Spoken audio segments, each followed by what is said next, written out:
This vlog is going to be in response to Mitchell. Mitchell has been a core team member of Podlair for some time. He has distanced himself from that for a while, over the past months or so, and I'm still wore out. Still wore out from the blog to Ben I did. This is all quite depressing, but I'm looking forward to getting past it. This morning and early other mornings, didn't really feel like getting up because this is what needs to be done. My spirits say I need to address all these things before I can move on. So I've said my piece, everyone else has said their piece, and it is what it is. But yeah, I miss that feeling of waking up in the morning, and despite all the different things I have to deal with, I am excited, and I go over, and Jalene's like, you gotta brush your teeth, you gotta do things first. I'm like, okay, fine. But no, I just like to just go right into what can I explore today, what am I going to discover today, just the joy of researching and exploring. So I look forward to getting that. But I need to do this, and Mitchell is an important one to do.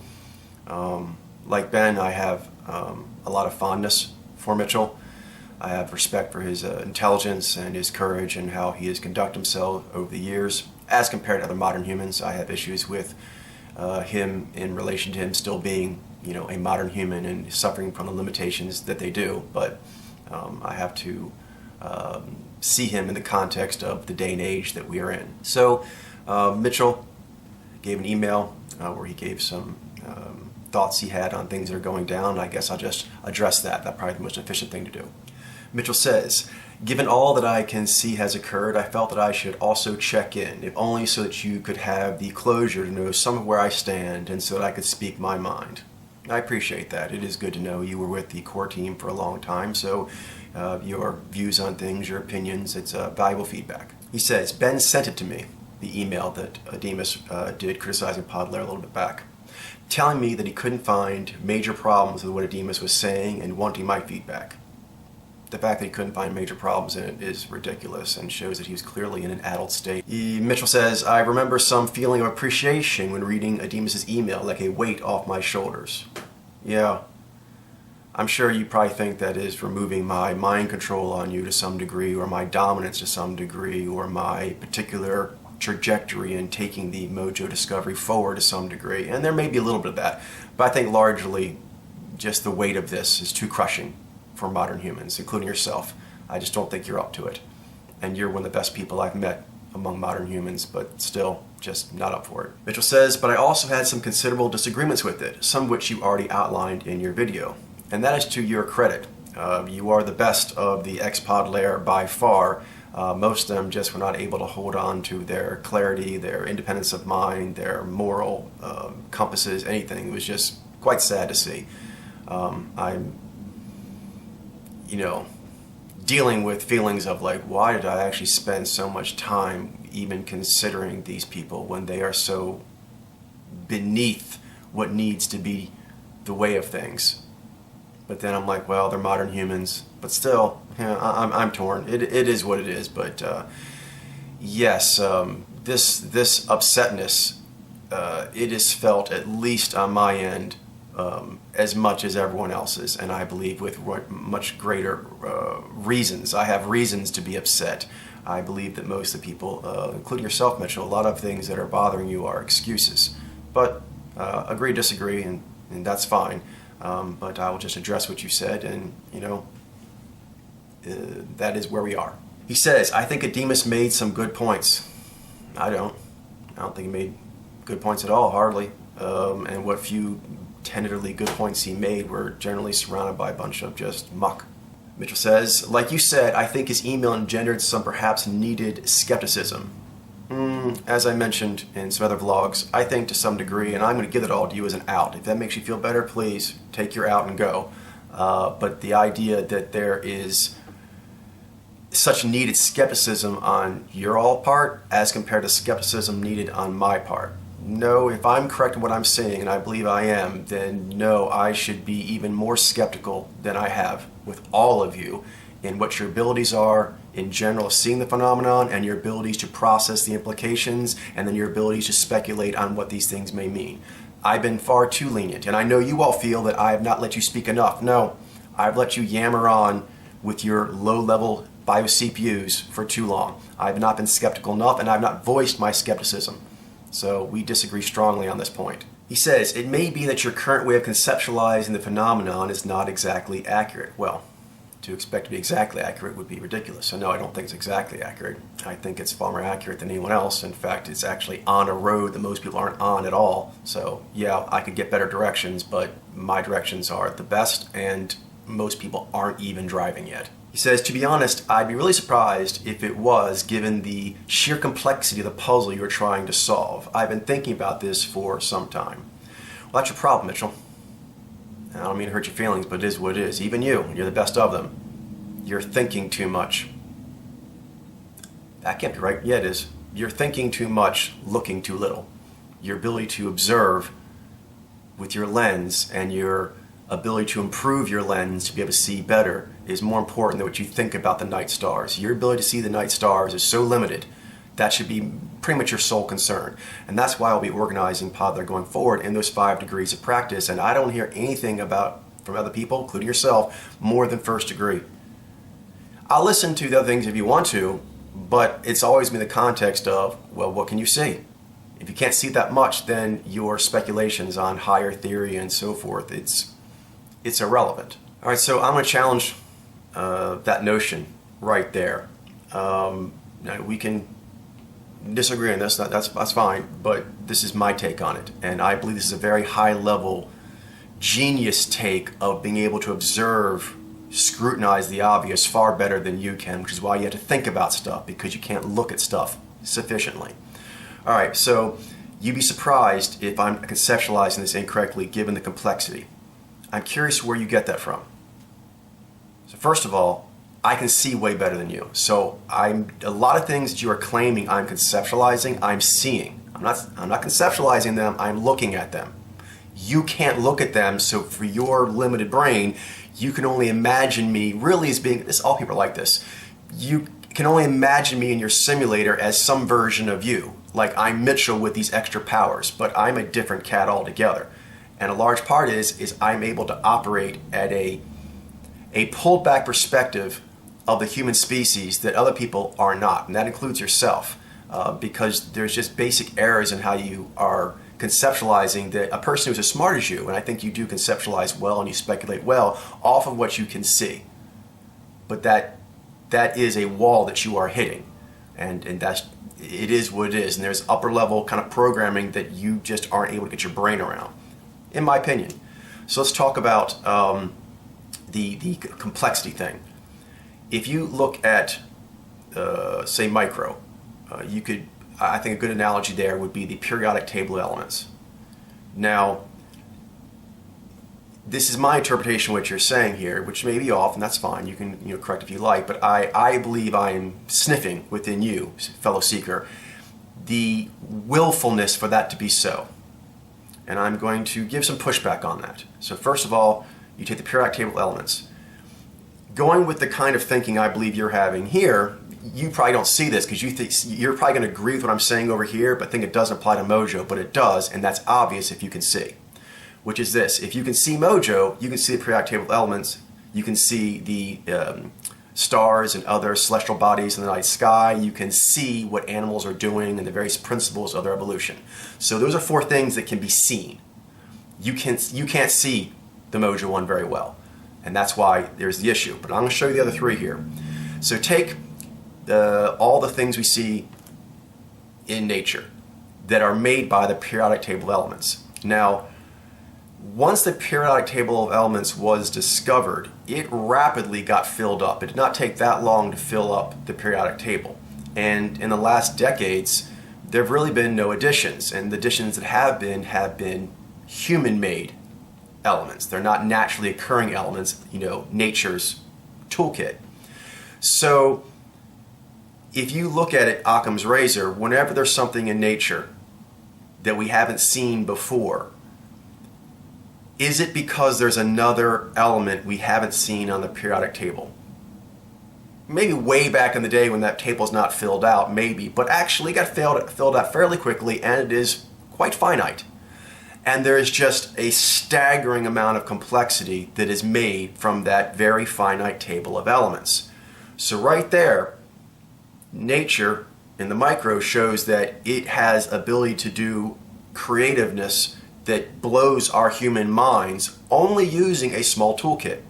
And when we don't understand something and we look at it, Occam's razor, you should know this in science, when we try to figure out what's going on with this carbon thing, how often does it turn out that it's another element on the periodic table? Almost never. How often is it just a riff of carbon? A combination of carbon with something else we didn't know they could combine like that. Or carbon has some sort of special state to it, a riff of carbon and how it is. It's got some sort of different way of it being enacted as carbon.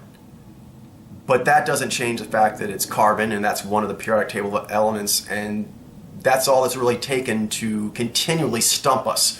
What's that? Every year, what's that? What's that? What's that? And we break it down, and it is made up of elements from the periodic table.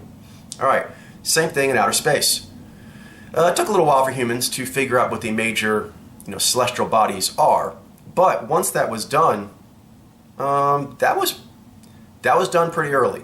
And now we've gotten out of the solar system and gone to the Milky Way and the near galaxies, the mid galaxies, the far galaxies. We're talking vastness of space and mass of objects that is just mind-blowing.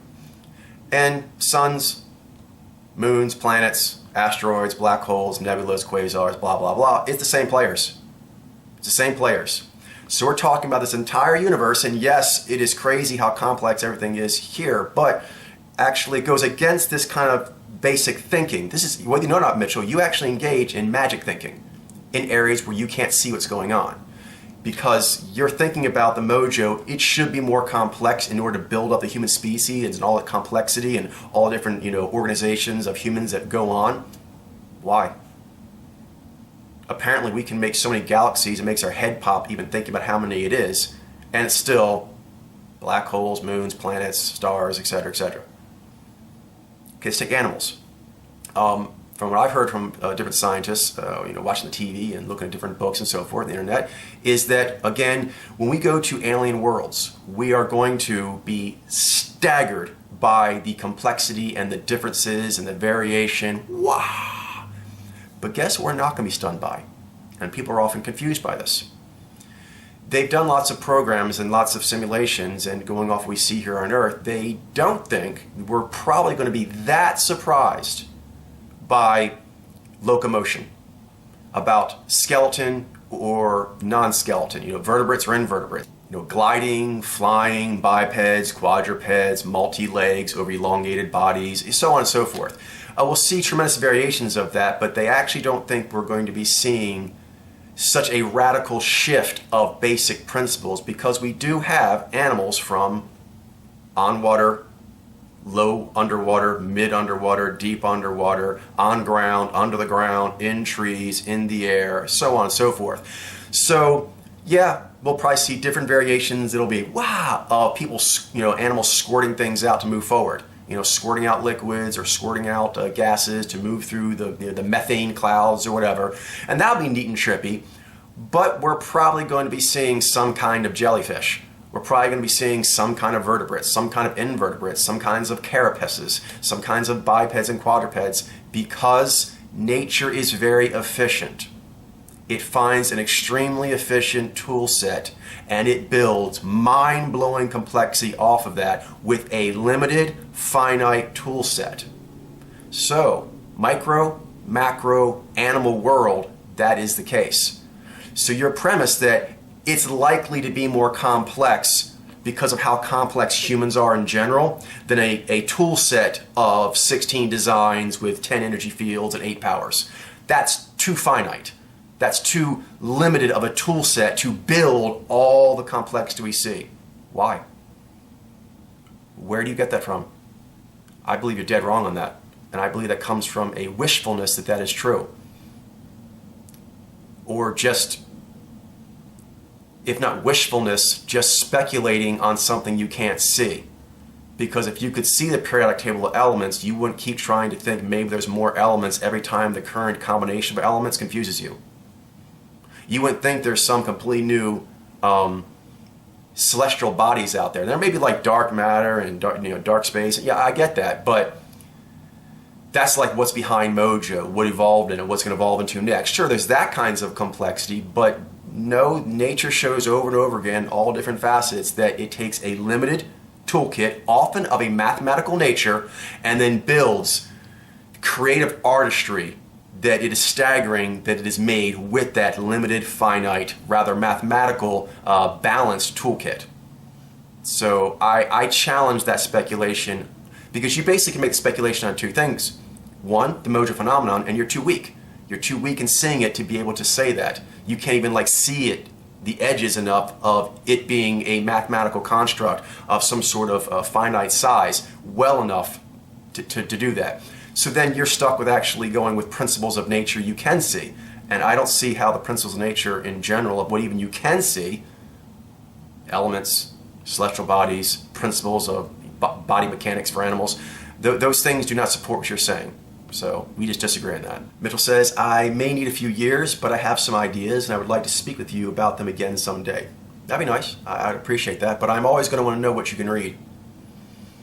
And if you are still like debating that there is a firm mathematical structure that is rather limited in nature, but then great variety comes from that, if you're still battling that, I'm not quite sure how seriously I can take your ideas, but I'm open to listening to them. He says, although I admit that I have my disagreements with you, I am more optimistic than Demas and maybe Ben, especially Demas.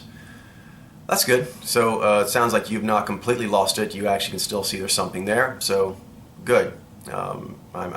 It's good that you actually have not been so fear-soaked as these other people have, that you suddenly just stop seeing things you can see and stop recognizing that they are important when they clearly are, just because it's inconvenient that they're important, inconvenient that this person has something important, so important to share with you. He says, I also find the dramatic reaction to Demas's message across the community to be troubling. That's putting it mildly. Weak sheeple. Given how much we have been through together and the corresponding level of merit and rigor of his arguments, Demas's, which are a few tentatively good points, yes, that's being kind, and a lot more questionable points mixed with a lot of poorly processed rancor, as you call it. Yeah, we don't agree on everything, Mitchell, but it seems like we at least can agree on that basic thing, and that is scrutinizing the obvious, which I think you should then be able to agree that no one except for you, pretty much, of all the ex-pod layer, are able to scrutinize the obviousness of how flawed Demas's email is. So on skepticism, think about this. That email had tons of problems, which you can see, and no one else really could see that. So who should be skeptical? They should be skeptical of me on whether or not they can see this subtle phenomenon, that if it is there, clearly it's going to take a genius to be able to point it out and share it with people. They should be skeptical of me doing that with them, or I should be skeptical that they could do this, given that a rather poorly done, logically lame, butthurt email by Demas, they're like, yup. Okay, I'm highly skeptical of the yup jackasses. They can just go yup wherever they want. I don't care. All right. Areas of agreement with Demas, Mitchell says. Number one, insufficient attention has been paid to individuals in lieu of categories with excessive descriptive confidence. Well, I can see a couple things there, Mitchell. One is that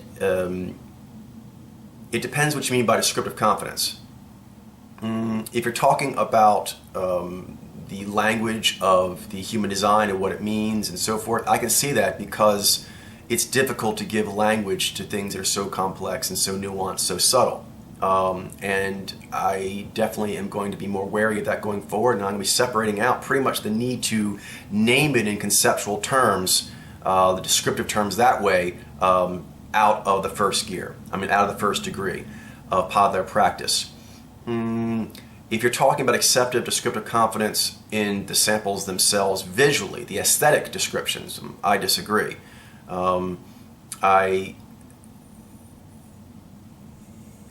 The looks that they have can come in a variety of ways. So there is, take a Zine, okay, but there's Zine that are, say, chunky, they're harder to do. So the fact that those are hard to see, or those may have been misread at one time, does that mean that the aesthetic description of Zhai Ni, with their elongated lines, the spider hands, the cheeks don't move, they have G, but not there, they have the dancing eyes, they have the low baseline tensioning, all that kind of stuff, is that excessively descriptive confidence? No, it isn't. That's what they look like. If you look at A-grade sample of Zhai Ni, you're like, yeah, that's a thing. If you can't, that's on you, but that's definitely a thing. So I don't think that is all excessively confident in saying that's what Zhai Ni look like. Even if there may be errors in other cases involving Zhai Ni or people that you may think are Zhai Ni and are not, or whatever like that. I don't see that as saying that the basic description of like a Jaguar is excessively descriptively confident when there are varieties of the Jaguar that are harder to note that are like that. That doesn't change the fact of saying Jaguars, four-legged, these claws, curved, eyes like this, irises do that, fur like this, whiskers like this. I don't find that excessively confident in description. I don't get that. Next, I believe there's a weakness in people's lenses in seeing the phenomenon, but there's elements to that. You can look up the video I did on the lens magnitudes. What I'm seeing here, you can disagree, it's fine. I believe you lack the ability to do species mind very well. It is extremely difficult to actually get into species mind, and it is necessary to truly, if you're talking about conceptualizing, you need two things. You need to actually look at the data way better than you can, and you'll need to conceptualize what you're seeing from the point of view of a species mind. So trying to understand the Mojo phenomenon, I strongly disagree, and Ben made the same mistake of you put too much emphasis on the individual.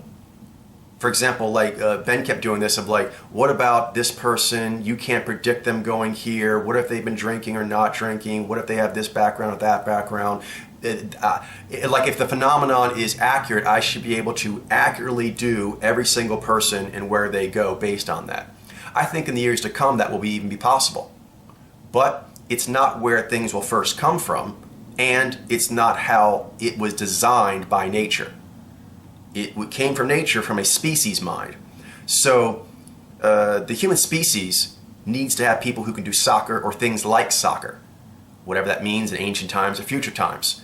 And to do that, apparently needs Ziwei and Zhai Bi to do it at a very, very high level. And it has that. So for the species, it's getting that. Regardless of if we're looking at the individual members and how they got there.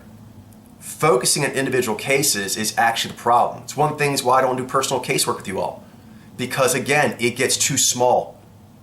Trying to understand it in that way, each little patch of it is going to freak you out, and you're going to try to actually understand the all of it from that, and it's going to be hitting you too hard. The individual nature of it, too hard. You need to look at all the cases, not just personal cases, but all these individual cases from the point of view of what is the species doing? Why is the species creating this? When you can understand from the species mind, you need to understand the species trends and then use that to figure out the individual cases. You do not figure out these species trends by overly focusing on each individual cases. It would take too long, it would be too confusing, and they would conflict with you because the complexity of what all the individuals of the Mojo phenomenon are doing is just so complex that if you were to go into each one individually, you would just be lost. You'd be lost in that. That's like actually trying to understand the market of global economics by going into each individual business. That's not how you do it.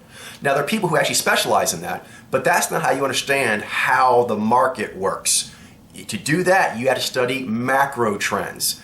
And if you don't get all the individual cases correctly or so forth lined up, that's less important than understanding that, oh, humans, when this thing happens in the market, they go here. Or when this comes up in the oceans, this happens with trade. How does that play out to every single merchant in every single city and all over the world? Who knows? And maybe the large trends that are basically laws of the market for humans, they may not apply to every single person in the way you would expect. So actually, you're going down a rabbit hole. And I've noticed that people tend to want to do this. They want to focus on the individual thing too much, individual cases, and they actually want to focus on words and like logical constructs in their head, not on looking at the data and coming at it from a species mind. What does the species want? What does the species need to go forward? It isn't individual needs. Individual needs is not what makes the species go forward. It is species-wide need. And individuals that can support the species need, such as producing Zevi and Jivey that can do soccer, that makes the species happy. It doesn't have to be soccer, it can be a number of things, but the species needs to be able to perform that kind of thing. It has people within it that can do it. We're good to go. I believe that's simple. That sounds simple. I don't believe you're able to actually look at the species in that way, because otherwise this focus would not actually trip you up so much. Oh, here we go. People have also not been listening to themselves enough. Demas's exhortations in that direction are something I do appreciate. That's weakness. You're weak here. I'm sorry, Mitchell. There's no way around it. You're just weak. Let me explain to you why. Let me see if you can do a what if, Mitchell. Detach from me, detach from Podlair, detach from any kind of thing like that. Just try and come at this from a what if question. Let's say, what if the 4 Greek humors that says there's certain psychological profile templates of humans is real. And then I was able to see this visually and can connect it to body types. Okay. Gabe acknowledges that much, but then does not acknowledge that that is one of the greatest discoveries ever, and it is. That alone, without even going to the under the hood quadrant thing, just the fact that there are 4 psychological templates repeating in humans throughout everywhere, and you can see it through body types. Okay, that person listening to themselves just walks on by like they did not just say how big of a deal that was, and they did. So no, apparently you should listen to me, because when other people look at, by their own words, is one of the greatest discoveries ever, they don't get it. So listen to themselves, they don't get it. Listen to themselves, they listened to Demas's email and didn't see things wrong with it. They were gratuitously wrong. Also, going back to the Gabe thing with the 4 humors and the 4 body types, besides the even bigger thing of I have to explain to you that's a big deal because you children can't see that for yourself. So I say, that's a big deal, everyone. That's a big deal. Pay attention. That's a big deal. All right, so no, you need to listen to me because you can't do it for yourselves. So he now, let me get this straight. He's admitting that that's a thing and I told it to him and he couldn't do it for himself until I did. Now, by definition, right there, that means that he needed to listen to me more than to himself because his self thought that wasn't a thing. That's science fiction. So I'm telling you things that you can see for yourself that sound like science fiction to your little pathetic brains until I told you, no, that's a thing, no, that's a thing, keep looking, no, that's a thing, keep looking. Yeah, he's now going to stay there, it seems like. He's going to camp out with, I think I can see that. Let's make this a what if here.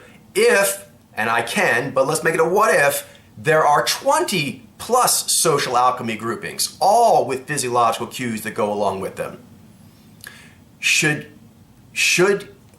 Gabe listen more to himself? I know you want to hear that. You want autonomy back. You're too unqualified. You're all too incompetent. You all want to listen to yourselves more if this is real. All of your accuracies are far too low for you to be making any kind of strong assertions. You're still battling like, is it real? Is it 16? You're battling simple things that can just be observed. So, no. Mitchell, no. I'm sorry, that's snowflake thinking. College fucked you up. Okay, that's that Marxist shit. Let me explain to you how this works. If there's a tracker, and they can take tracks that lead you to water, and you in your limited capacity can at least get into your brain, oh, that's water. And I brought you to water. Through trail tracking, you can't do. And now, assuming you're a seeker, you want more water. Well, can you go get it on your own? No. So everyone has to listen to the tracker who can get the job done. That's how it works. That hurts people's feelings, even you, Mitchell.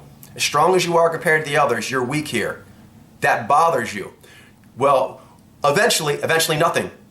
Unless eventually they get better tracking ability, everyone has to listen to the tracker who's competent. All the incompetent trackers must listen to the competent tracker as long as competent tracking is an essential function. There's no changing of rank. There's no, now it's your time to share. No, it's not your time to share about your shitty tracking ability. Not until it stops being shitty. To think like that is Marxist.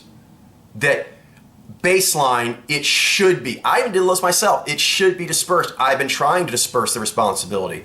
I've been trying to get you in a position where you could talk with authority so you didn't have to use mine. You're not there. You're not there. So, are you telling me that people going to anatomy class should think more for themselves about anatomy when they are incompetent at anatomy? And they can see enough of anatomy, like Gabe can see with the For Humor thing, that there is such a thing as anatomy. There are parts of it you didn't know about until this anatomy teacher pointed out to you, and now you think it's your turn to talk. Why? Because we're in the first semester? We're in 5th year? You've been training for 20 years? Do you think any of those mean you get to fucking talk when you can't track well? No. You want to talk well? Go do some other job that doesn't require tracking. Go do some other job that does not require you actually knowing anatomy.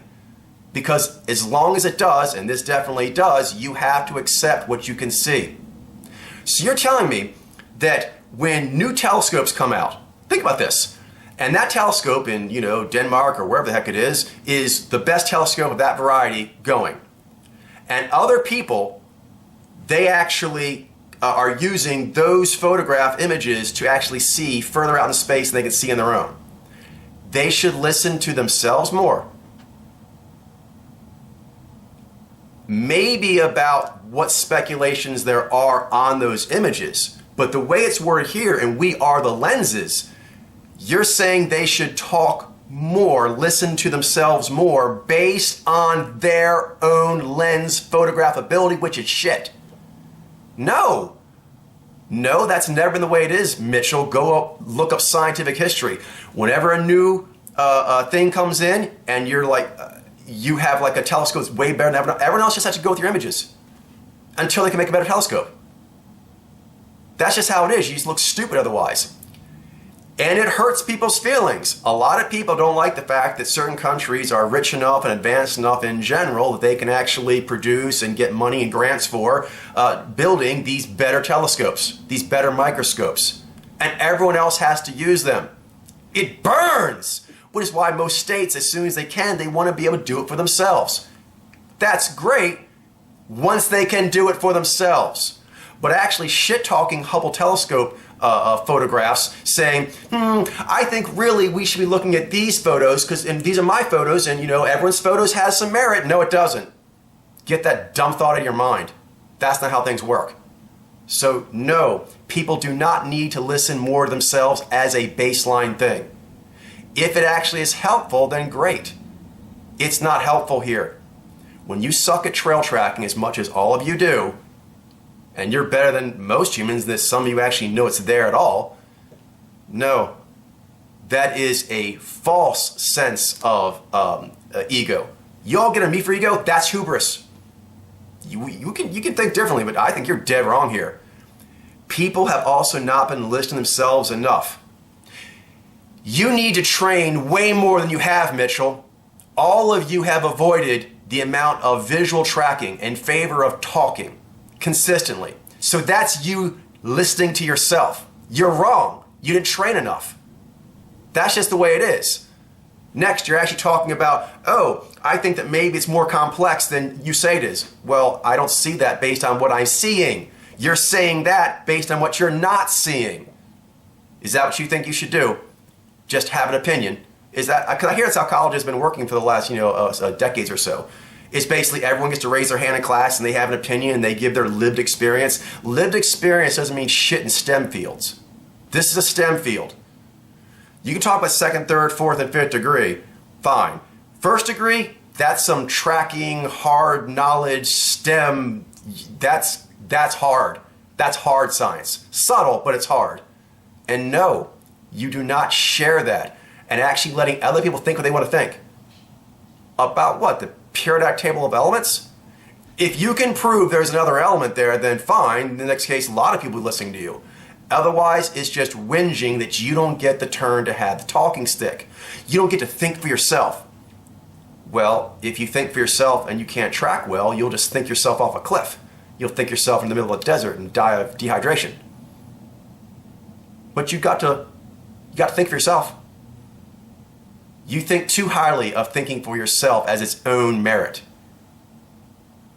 That's fine in speculation land. Everyone should be allowed to have their own speculations. But no, when you're talking about serious things that actually have some proof to it, you have to prove your own abilities. If you cannot prove your own abilities, insisting on listening to yourself rather than more sagacious counsel is foolishness. You say, it may be that there are way more than 16 mojos. Nope. To think so is foolish. It means you can't see. Not just foolish, blind. This doesn't get this isn't even like you're noodling around wrong. You just can't even see it. Okay, let me break something down to you, because you make other things about my conceptualization. You keep putting on me that I'm conceptualizing when I'm actually not. I'm looking at. So, I'm not conceptualizing 16. I'm seeing 16. I'm not conceptualizing 10 energy fields or 8 powers. I'm seeing them. You can't see them as clearly. So for you, it's like maybe it's all these riffs. No. Well, there are riffs on them, but you're making it seem like that's a bigger deal. Like this latest riff on carbon means there's another element outside of carbon, or that the riffs of carbon are a bigger deal than the basic idea of carbon combined with the other elements. No, that's the main thing, and all the variation and riffs that extends from that, it does not change the supreme importance of them as the core finite building blocks. He says, the similarities you have constellated across mojo categories are formidable. Oh, that's for sure. And I think their meaning is deeply significant. Good, okay. Again, I just have to say this. You still suffer from it just like the rest, as strong as you are. The idea that you can say that and then still talk in these other ways and want to spend so little time looking at it as you do thinking and talking about it, that's a problem. You need to recognize it. You are not giving the proper weight to the tracking of it. You are not accepting what a big deal that is, what a fundamental linchpin is for all the other thinking that goes around it. He says, but I also think there could easily be categories within those that you haven't seen yet. Okay? Which could in turn debunk the classical peak pathway model. That makes no sense. That makes no sense. That's just bad thinking. Okay, so let me get straight. Let's take role-playing game. I'll keep it simple for you. It's amazing when people are addled like you all are and fear-soaked and so forth and trying to go about things just the wrong way, how you make these simple errors, even people who are intelligent normally. Okay, so let's say that there are 4 categories that line up with the 4 classes of role-playing games. So you have fighter, which have certain core elements to them, such as pilots do. The build, the overall momentum with an articulator and things like that. That's their core peak pathway. Start with articulator, end with a resonator. Now, that's a peak pathway just on being a pilot. That's a pilot peak pathway.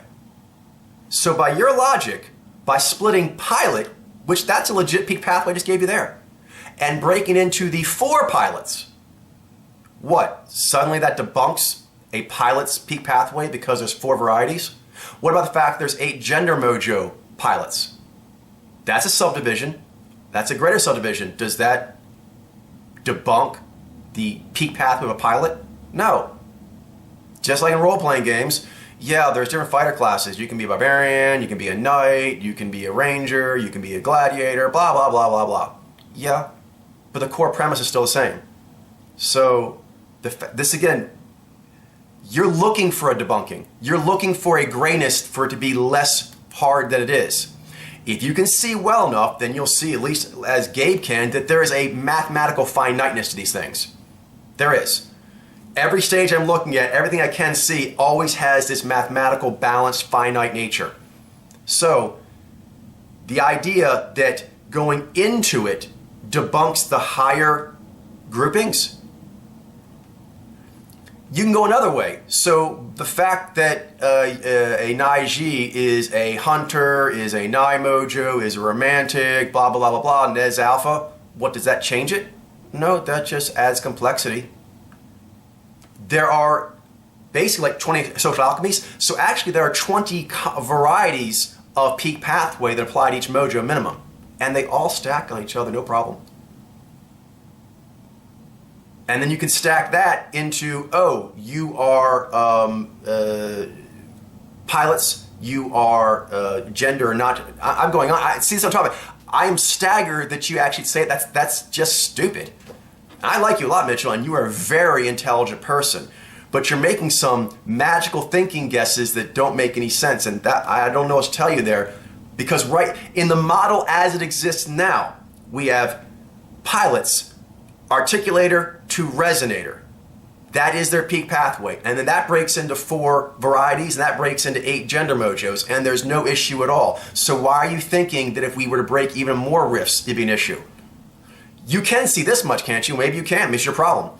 I've seen lots of rifts of Jinai or any other mojo, and it didn't change the fact of how their cheeks moved, what their eyes were doing overall, the overall instrument of it. They were playing different songs habitually.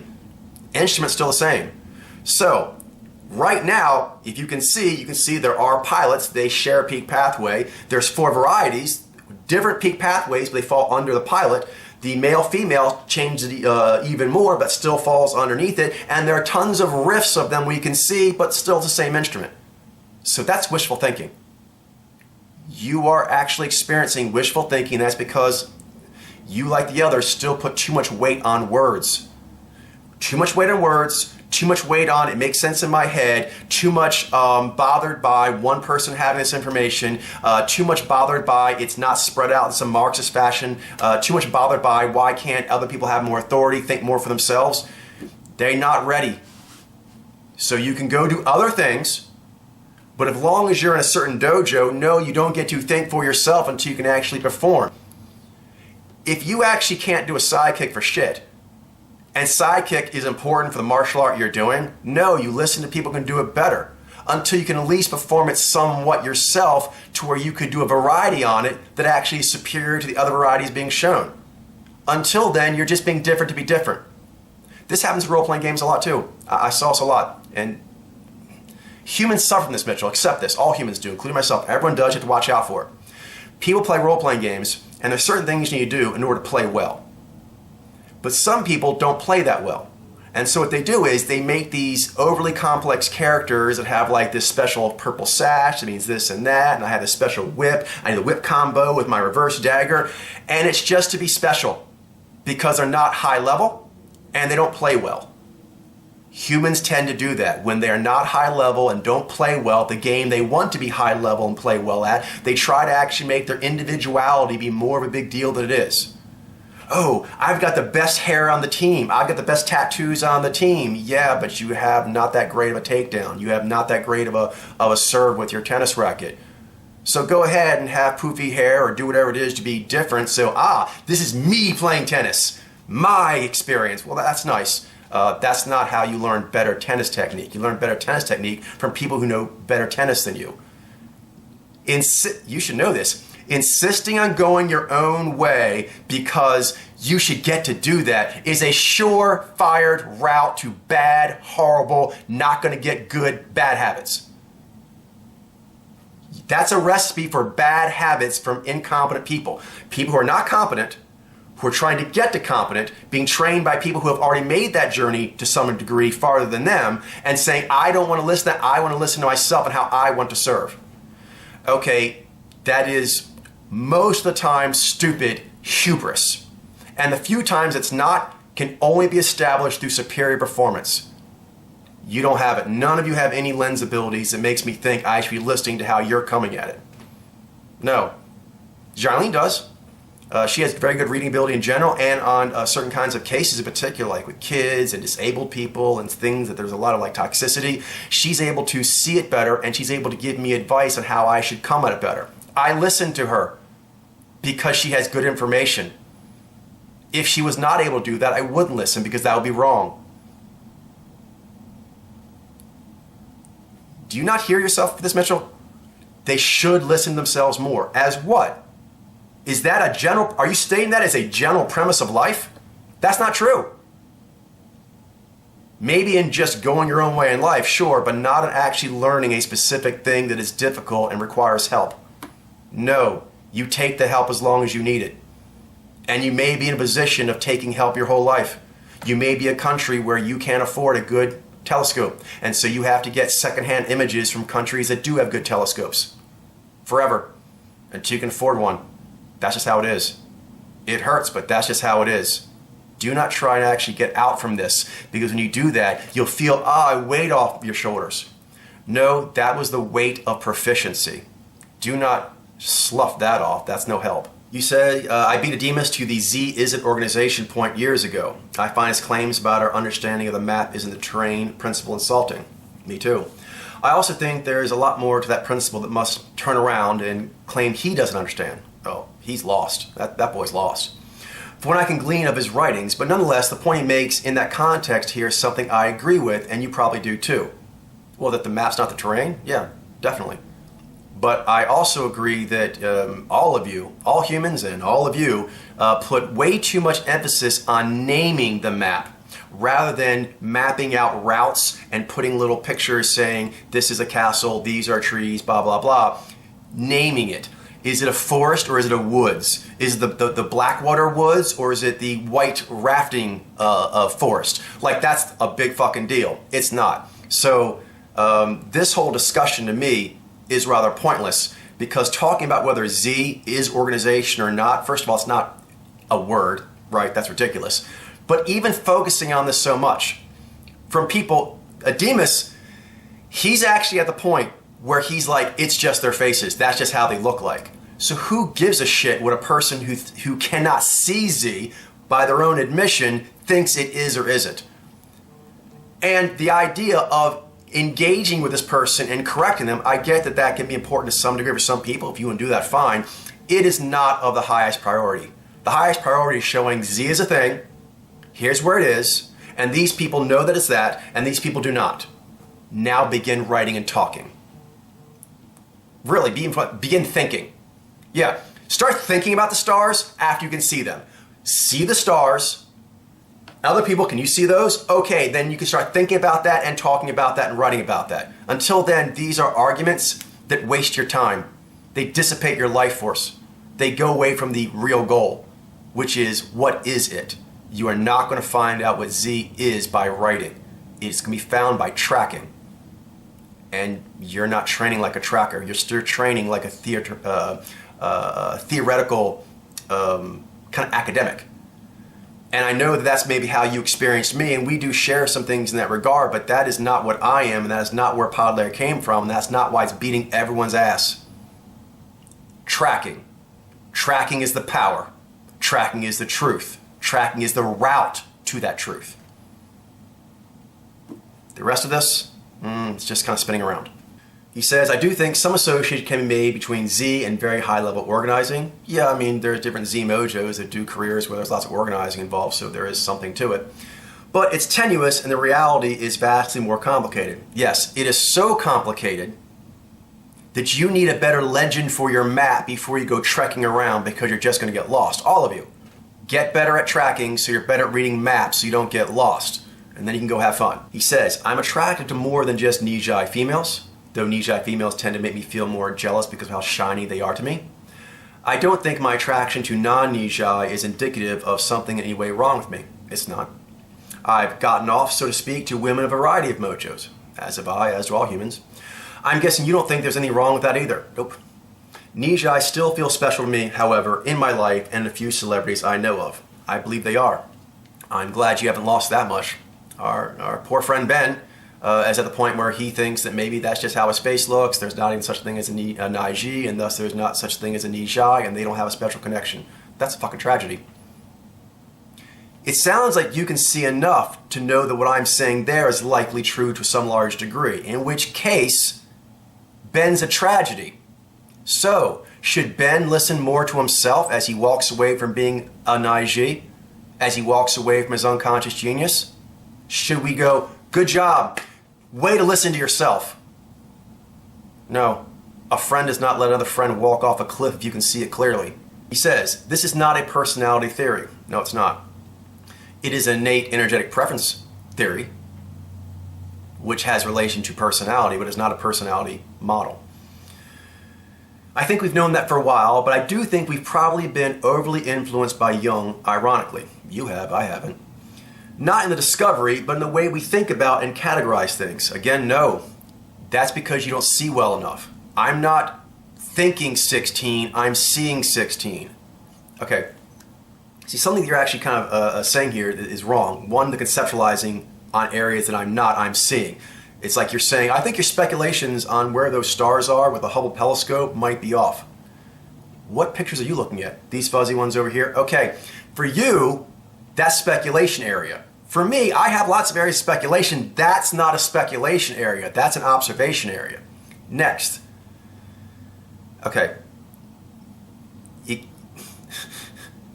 You seem to be saying here, I could be wrong, but this is what I'm reading off of this. One is that you feel I'm going too much on conceptualizing when I'm not, but also that I am, leaning on Jung. I'm not leaning that fucker. I'm doing that because it's convenient, it makes sense, it's like a nice mental out. No, that's what I'm saying. Okay, let's get something straight. We're out of the board here. And I don't need to be less ego. Apparently when people think this dumb shit, I need to have more ego. Let me make it crystal clear for you. I am the world's best Mojo reader. I am minimum a genius beyond all of you in this regard. That's a fact, okay, to me. From that, I'm going to get this credit. There's nothing you can do about it. There's nothing Jungians can do, typologists. None of you have any say whatsoever in the glory and greatness that is mine. Too much ego? Too bad. That's reality. All right? From this position, I don't like typology. I don't like Jungians. So, I am the greatest reader by what I can read. Let me say it again. I'm the greatest reader by what I can read. What that is less relevant. That's actually the byproduct of being able to read the best. So, I don't give a flying fuck if there are 8 powers or 9 powers or 10. I don't care if there's 16 mojos or 17. Just you understand this. It would make me very happy if there were 17 mojos and I could see it and I could categorize it based on that. They're 16. I have to give them this credit. I'm not leaning on them. I am grudgingly giving them the credit they earned. There are 8 powers. There are 16 basic designs. For me, since I did not come from this front, see, you came from these back, I didn't. So for me, I have no problem telling them all to bounce. If I could actually see 18 and make 18 categories of these things because I can see it, I still win. I'm still the greatest Mojo reader of the human qualia phenomenon there is if it's 18. So mentally, I would like that. I'm in no way resistant to the idea that it might be different in numbers than some of the things the Jungian said. It'd make my life easier. It would. If I could actually find like a 5th perception or some shit. Fuck yeah. I'd love that. That would actually I could just, because the fact they're 16, but I'm doing it right, they have 16, but they're doing it wrong. The fact they're both 16, that's like an annoying thing of similarity that people have a hard time with. If I could just fucking cut that off, I would. But I don't lie about what I see. I could, because you fuckers can't read very well at all. So it seems like I could actually, you realize this, right? I have been beaten up over the years. Not beaten up, beaten on, didn't hurt me, but beaten on over the years for how similar it is with the 16 of pod layer and the 16 of typology. That's annoying. I don't like it. Yeah, my ego does not like that. Now, over the years, I've had many overtures of, do you think there might be more mojos? Do you think there might be more this and that? By people who were believing me and wanted me to show them the way. So, I am aware that it's a problem for a lot of people that the numbers are similar. And I'm aware there are people who had faith in my reading ability that if I told them there were 17 mojos, they'd fucking believe it. But I didn't. For the simple, 2 reasons. One, I don't see that. I see 16. And I have intellectual integrity. So, I'm not conceptualizing, I'm seeing, and I'm not inclined to lean on those things. I'm inclined to find something to tell them to fuck off. I have, which is directive adaptive is the primary dichotomy, but that's not enough for people. But I would like to find things that are different so I could say, get away, get away, get away, get away. So you're the one that has this baggage because you keep seeing that. Because if you could read it, you're like, well, it is what it is. And yeah, they got 16. Good for them. So I don't mean to get too heated here, Mitchell, but you need to understand, I'm not conceptualizing certain things that you think I am. I'm seeing them, and I am not inclined to want to lean on what has been done by the Jungians. I'm inclined to find anything I can to disprove they knew what the fuck they were talking about. But I have to grudgingly give credit where credit is due until I see some data that says something to the contrary. Next. Again, you're wrong here. Mitchell says, don't try to be your mojo. That's stupid. Don't try to do what you should do unless you fully understand why you should. That's stupid. Okay, so let me tell you why, Mitchell. This is just life. All right, don't try to be your mojo. So let's go with the what if. Let's go with the what if that there is such a thing as mojo and they do have a way to them, which I believe they do. Then yes, you should try to be your mojo as best you can. Doesn't mean you try to be like the other members of your mojo as if you're trying to replicate them. You are aware of what model of car you are. And so that actually gives you ideas of things to watch out for and things that you probably have advantages on. When you go into any sport, tennis, there are certain builds and certain general mental postures and certain environmental factors as far as what kind of support you have or don't have, and so on. Elite athletes find people who are similar to them, and they don't try to be just like them, but they do try to minimize it could be weaknesses they see they have similar in others and maximize strengths they see that they may be similar to others. That's efficient. Next, don't try to do what you should unless you fully understand why you should. That is an academic, white-towered snowflake way of thinking. If you actually think that you can get through life when there are clear advantages on the board that you can take advantage of, but you don't have full understanding of them yet, and you're going to wait till full understanding to grab that tool and start using it, okay, well, you should just stay in your ivory tower because you're not going to be any use in the field. That's not how things work.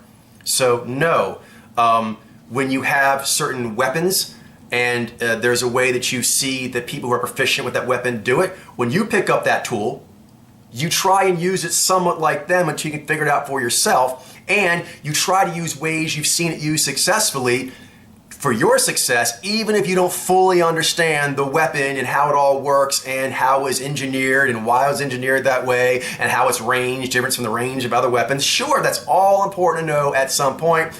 But no, you can get quite far by, oh, I grab it like this, I point it like this, put it on my shoulder and kind of brace it like this, and then I shoot it, and then I have to actually watch out for how much ammo I do. I don't just go, I do little bursts.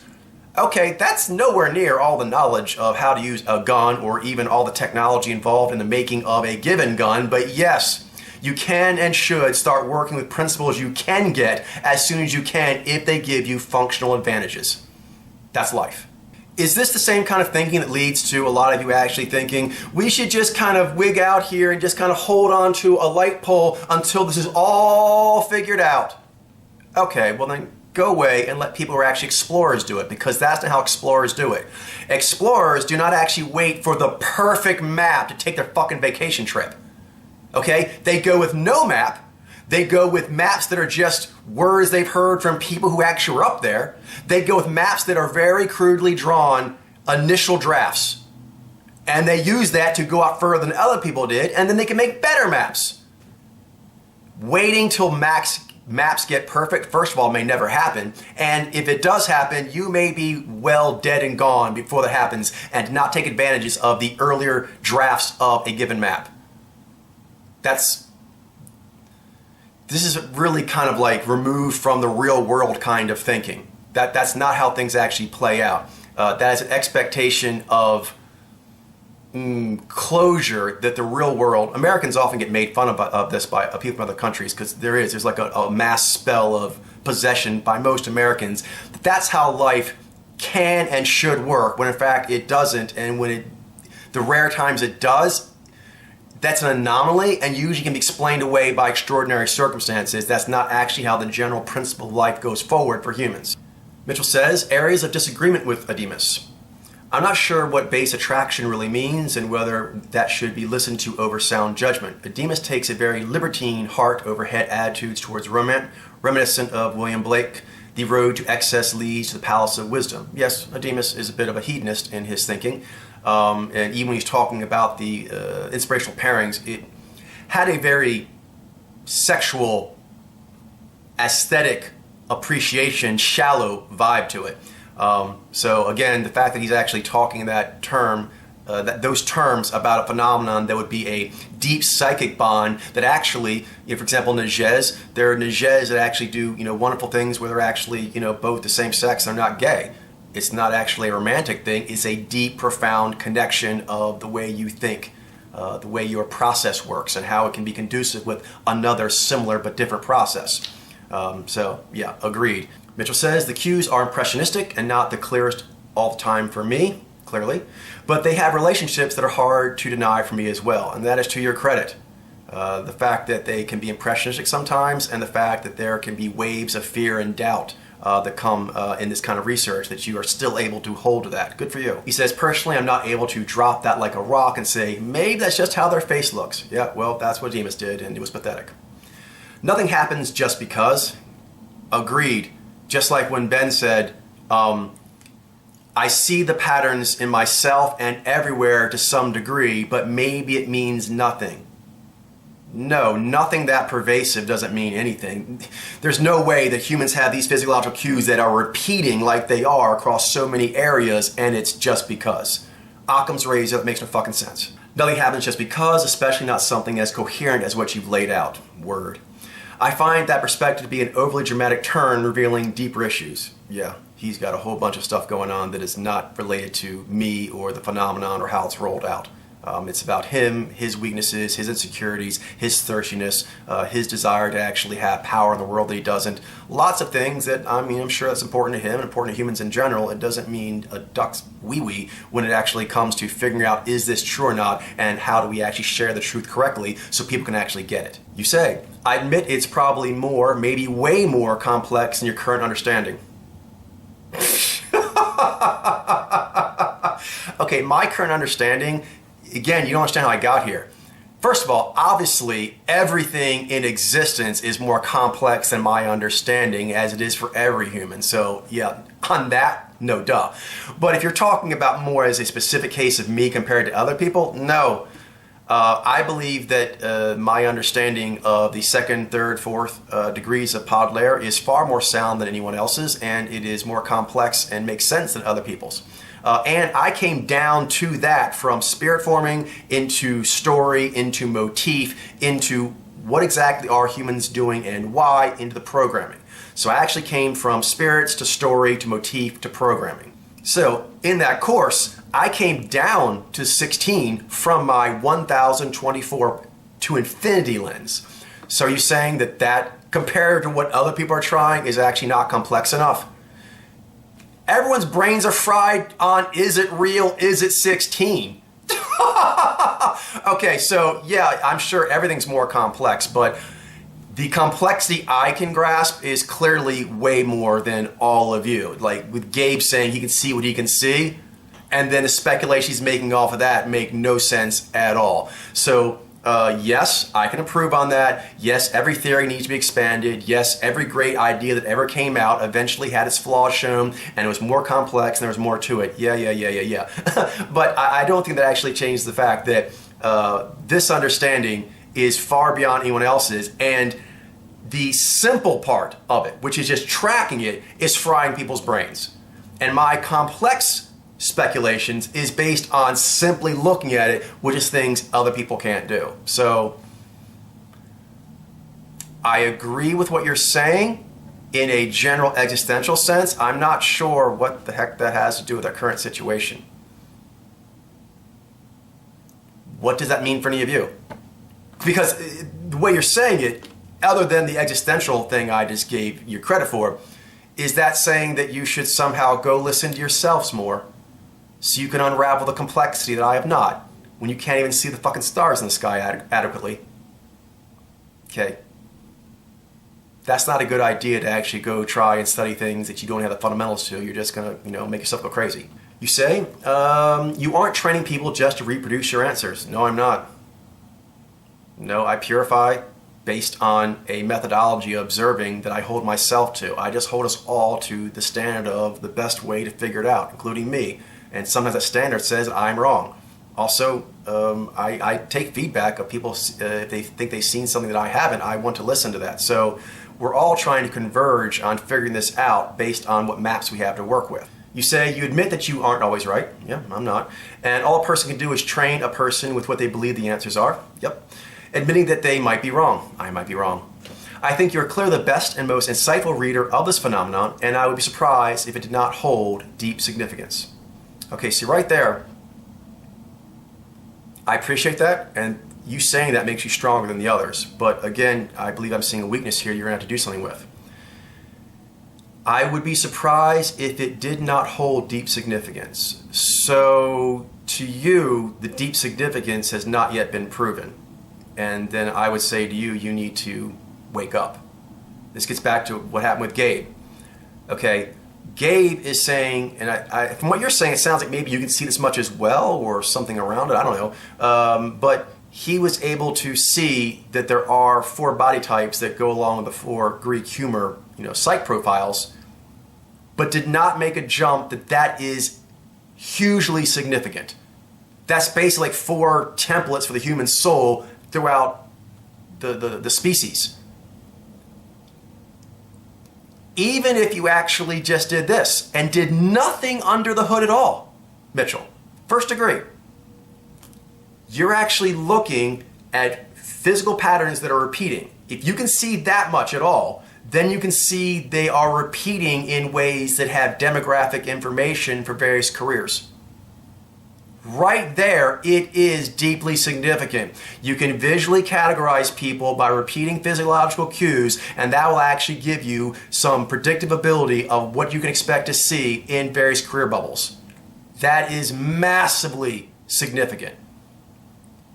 So I feel this holding out of it could be going somewhere with what you all, who aren't totally stupid, have actually admitted yourselves, it has already achieved that.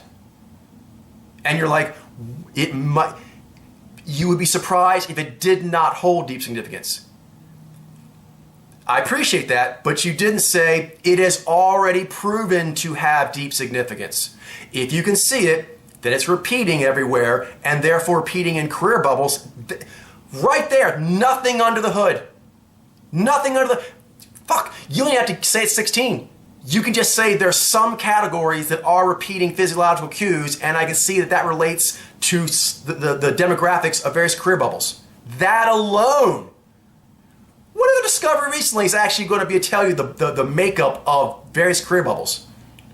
Nothing under the hood, just certain categories of people, visually observed, are going to show up in certain areas. That is a staggering power of prediction of the human condition. How it's under the hood, don't even have to know that. There's something going on that you can say a certain look, prototype, template of visual qualia is going to show up certain places. Do you realize the bar you're setting for it being significant as like, oh, we've arrived at significance? No. With the little you all can see, we have already blown past hugely significant. We've been past that. Now it's how hugely significant.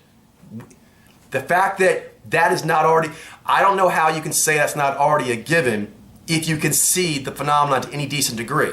Because you'll see that it's everywhere to some degree, and this everywhereness clearly crosses over into demographics of all the careers in all the countries. And the demographics you see, like take soccer, which is very international, same kinds of cues from people from all kinds of nationalities in that career. It's a given that it's hugely significant. It's not, I think it will be. I think that definitely it will show to be that. It has shown. It has already shown by what you've said you can see, but you cannot make that mental leap.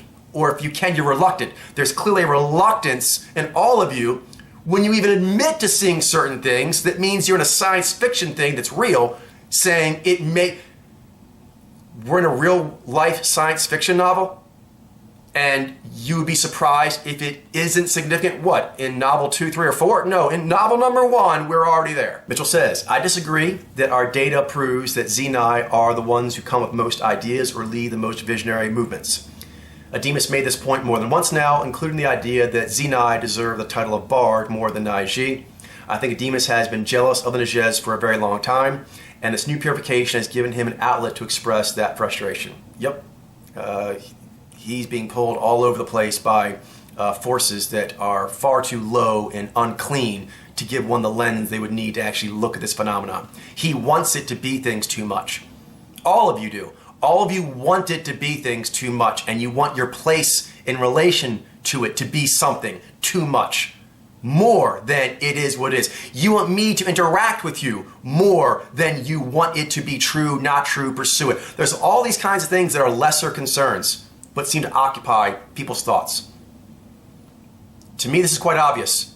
And this gets into scrutinizing the obvious, which you say, things you said here. You are clearly, Mitchell, scrutinizing the obvious of the situation way better than everyone else.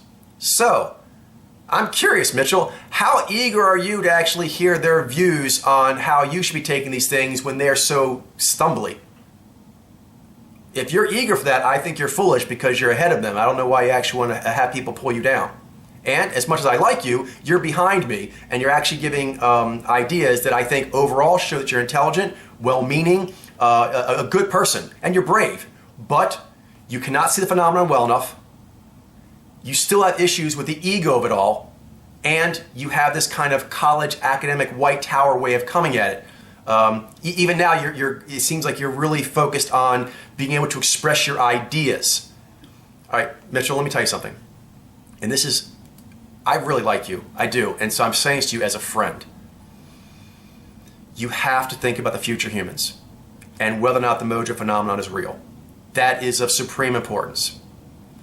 You like talking about higher level stuff, okay? So do I.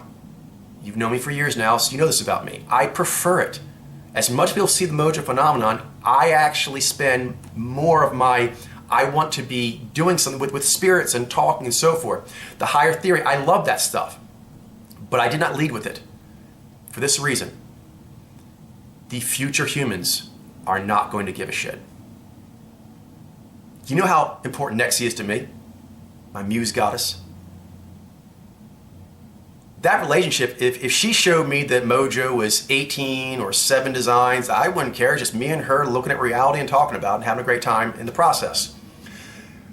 But no one's going to care about Nexi and my relationship to her if I have not cracked some code of existence. If you cannot crack some code of existence, then all of your pontificating about what you think reality is and the merging of art and science, no one's going to give a shit, my friend. I wish that was different. If it was different, I would spend more time talking about what I think on in my alone time.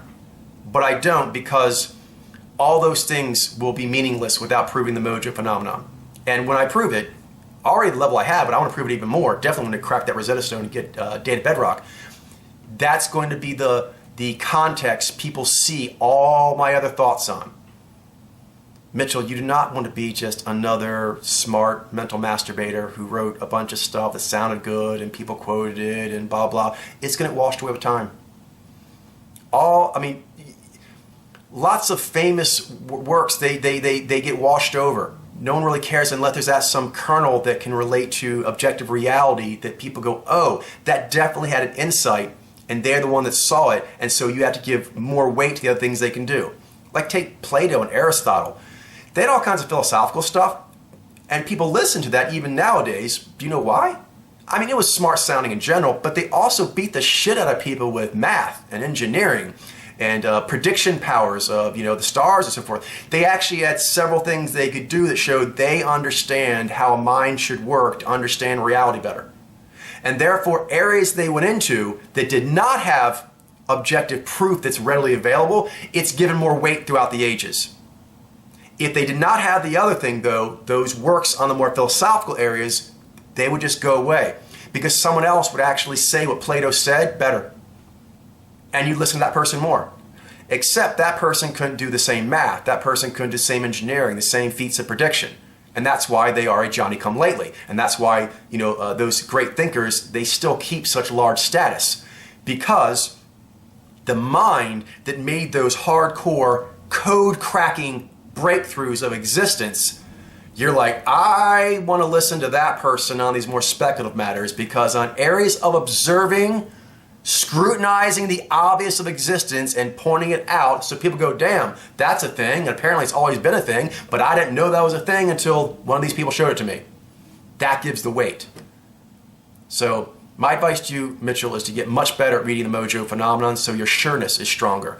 Because if people in the future read your work and they read that you were unsure of the Mojo phenomenon, that your reading ability was low, that you actually were unable to really internalize that, that's what they're going to see. That was a bio CPU making speculations based on that kind of hard programming. It was too limited. It's too limited to take seriously. Mitchell, I think your ideas are going to be good. Things I've heard from you in the past, you have a lot to offer.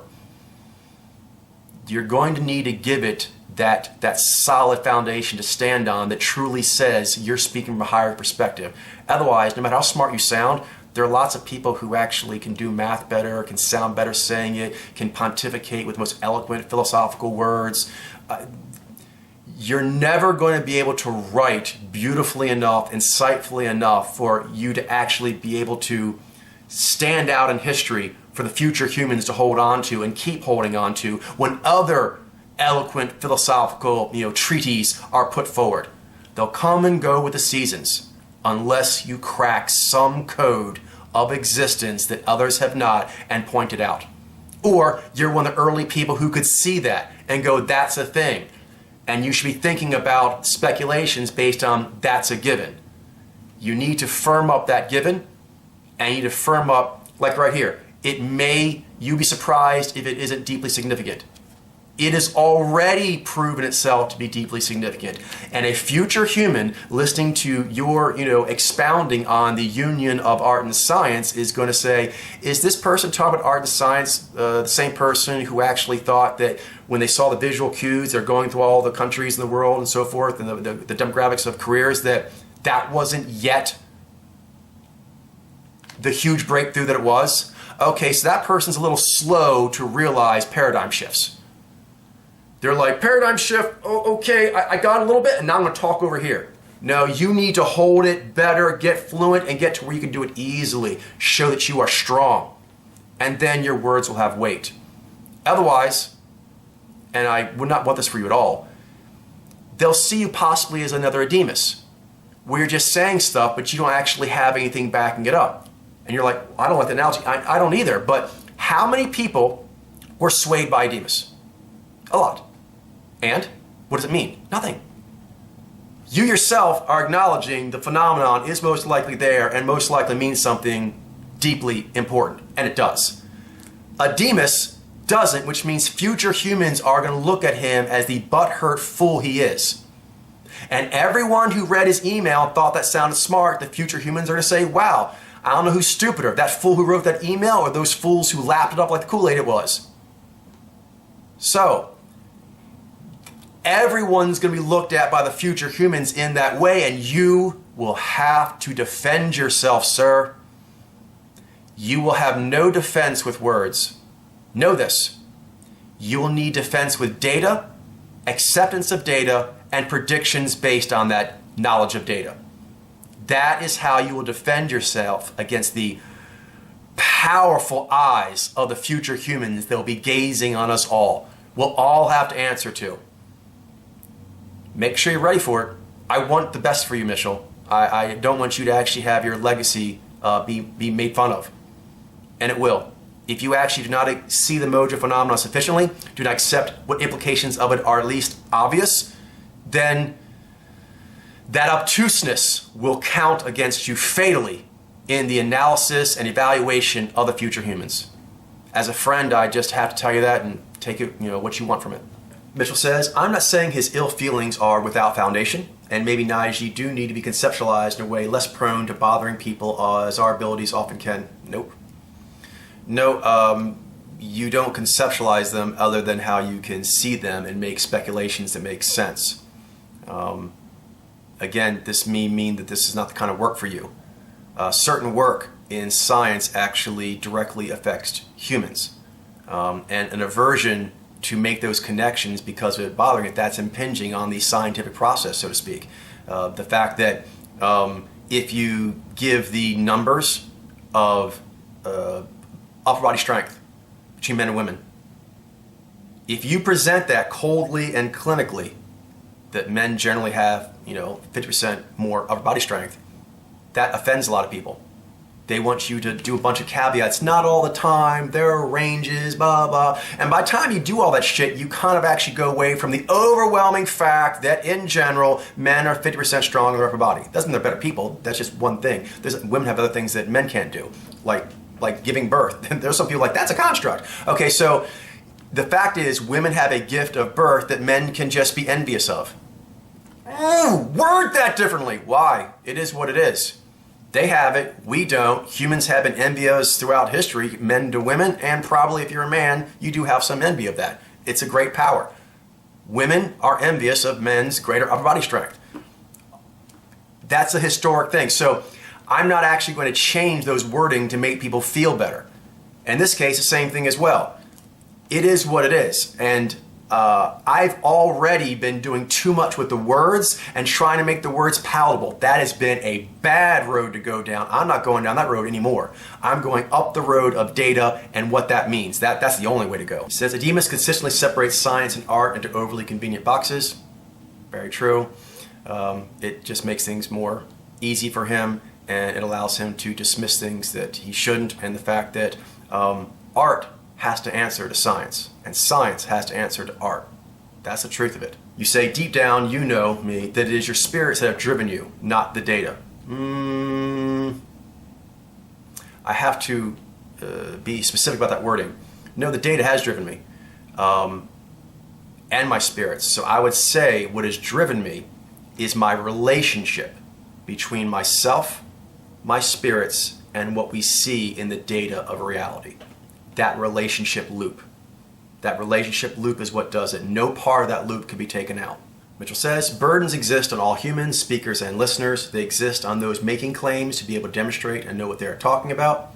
I believe I've done that to a degree that, at minimum, is genius and astounding. At the level that Gabe has given me credit for. Okay, so you're saying, as a critic, that I've actually pointed out the Greek for humor thing was actually true, and I can prove it through visually saying body types, which you can see. Okay, seriously, say that and just imagine that you don't know anything about Baudelaire before, like in some book you're reading. That's astounding. Okay, that's not a master? That's not masterful. Yes, it is. Okay, so I'm not saying you haven't said it, Mitchell, but for people coming at me like, yeah, I have a long way to go, and some things I might be right on, blah, blah, blah, I have without a doubt demonstrated to even some of my harshest critics. If they can see anything at all, I show it to them, and what that means, at minimum, I've given a great gift of insight. A great gift of insight, provable by other people's own naked peepers. He says, also on listeners to be open-minded and desirous of improving themselves and the world with purity of intention. I don't think any of you can say that. Desirous of improving themselves. Okay, Mitchell, and I like you a lot, and I think you're the best of them so far. However, I have said from the beginning how much needs to be done in order to track the phenomenon on visually focusing. I don't believe any of you have done the focus of that. Basically understanding you're going to need to be trackers, trained as trackers because you're the lens. I know that you've done it more than others, but still, there is this preference for theory. And so that has never been put forward by me as the primary thing that you need to focus on. You had to focus on seeing it. And it is very difficult to do. So I think most people have not actually done what they need to do in order to improve themselves in their lens. And this might just be harsh, Some of you have done more than others, and so you get credit for having done more work. But that doesn't automatically mean you improved yourself. You actually can train more your tennis stroke and not actually be getting as good enough as you need to in order to join a certain team. It is what it is. And then purity of intention. I'm seeing from most people that they're just so scared that they're looking for any reason to say it's not there.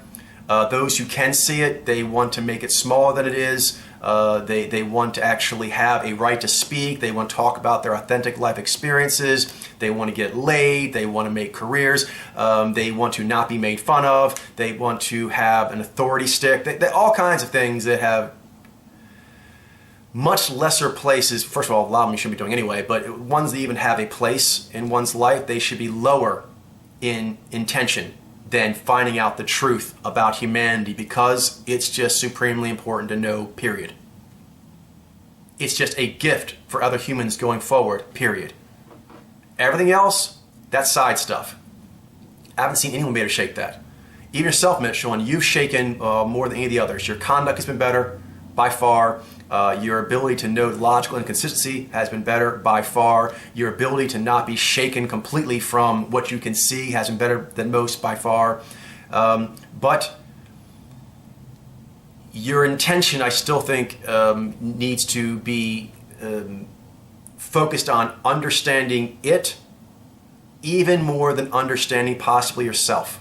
That's a hard one to do. It's very high level, and that's why you've done better than most of the others, and this is one of the few things I've seen that you're having a trouble with. It's this species mind. You say nationality and demographic personal ancestry could be tied to mojo. Sure, I think the mojo phenomenon, because of its pervasiveness, most likely has a strong genetic aspect, so that would make sense. I don't see how that debunks it, though.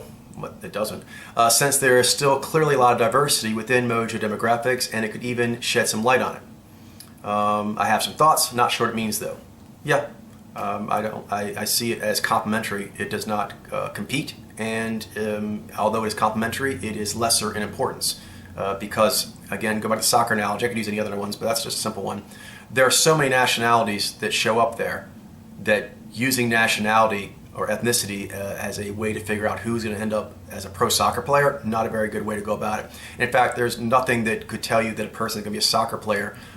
Even Ben tried to do this thing because he's going with the individual mind, not species mind. Well, they just played lots of soccer. There's way more people that played tons of soccer and were told they would actually get lots of money and a better life if they went that route, who are not Ziva and Jai-V, yet that's who we mainly see in soccer.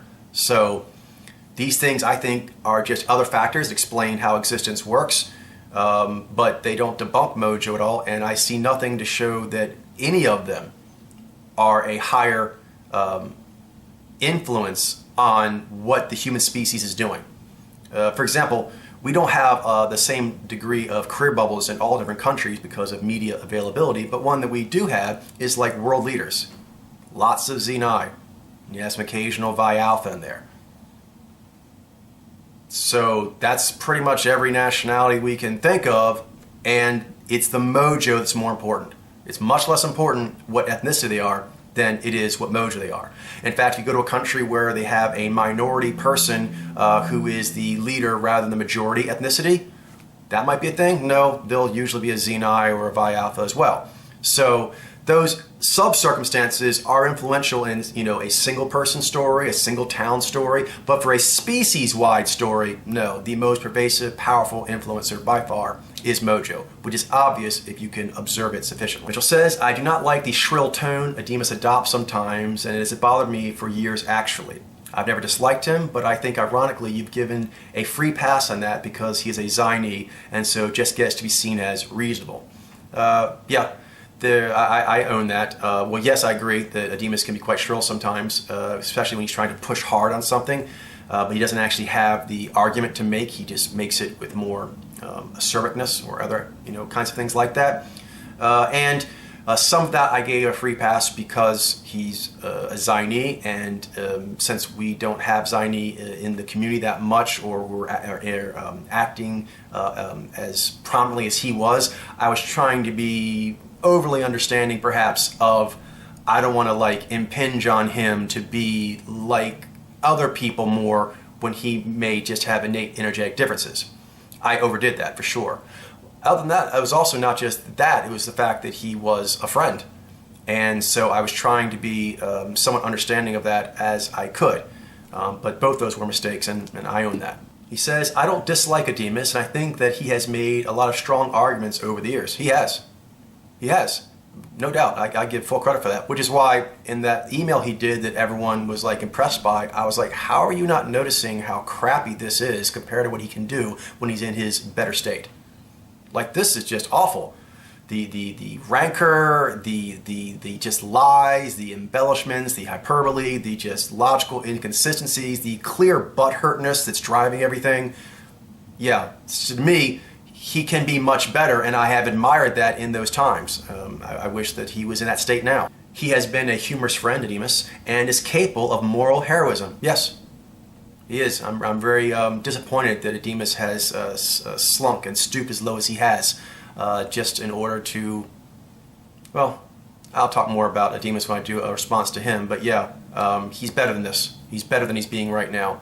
And he's going down this road as if he is making improvements from where he was in the past, where all I'm seeing is lots and lots of behavior that's saying that he is backsliding as a hero. Mitchell says, a higher lesson he could learn from you is to have more independence of mind from the beginning. If you did not physically coerce Ademus or threaten him abstractly, which I didn't, then he could have done more to resist your influence, but he didn't. Agreed.